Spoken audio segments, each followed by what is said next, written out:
So we're here for World Champions Against Bullying, and I guess the first question I'm going to ask from the bullying standpoint is, what are your personal experiences with bullying? I was a really small kid, really wiry kid. Growing up, I was undersized. I was one of those guys that grew up late, so physically. Like even when I went to college, my freshman year, I was 137 pounds going into college, and I ended up finishing my college career at 167 pounds and having to cut weight to make that weight. Like I was having to cut hard to make it, and obviously finished up the majority of my career was 170 as a welterweight, but I was walking around at 190 trying to make that weight. So like I didn't grow until I was 18 or 19 years old, so I was always really small, but I always had a big mouth, right? So it always got me in trouble. I've kind of been on both sides of the bullying table. I got bullied a lot, and then we had to move around quite a bit. My parents kept divorcing and losing jobs and having to move and stuff. So it was one of those situations where I kept moving to different schools, and I kind of figured out at the very beginning of the school year, if you come and act like the tough guy, act like the bully, I'm going to leave you alone so you don't get bullied. So my counter to being bullied was to be the bully for a while.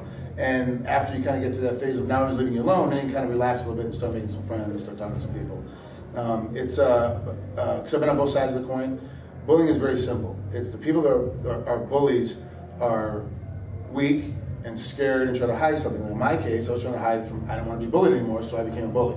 Because I moved to a different situation, so no one knew that I was bullied before, so I could hide it. You know? When you're being bullied, you have to remember that the guy that's bullying you, or the girl that's bullying you, or whoever it is, they're weak or scared or overcompensating for something. There's a commercial right now running in Vegas about this guy is scared because he's the high school football quarterback.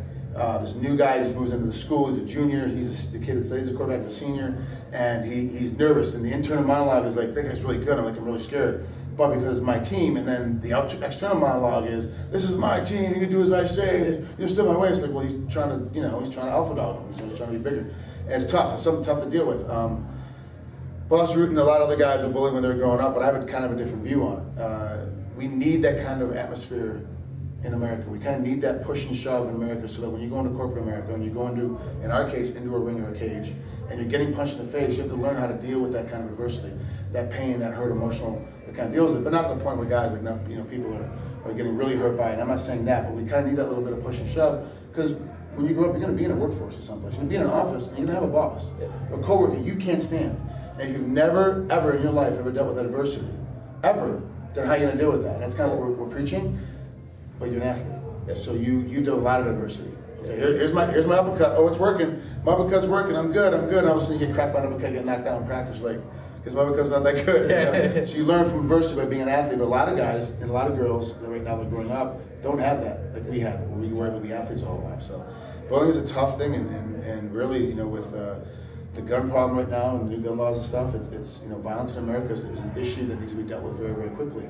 And it's going to take programs like this, to make it at the highest level, with the George Foremans and the Mike Tysons and the Kit Copes, the Mo Walls, and the Frank Triggs, to kind of bring that notoriety to it and go, look, it can be stopped if you just kind of put everybody together. And it's very easy to work stuff out when you have 16-ounce gloves on and headgear.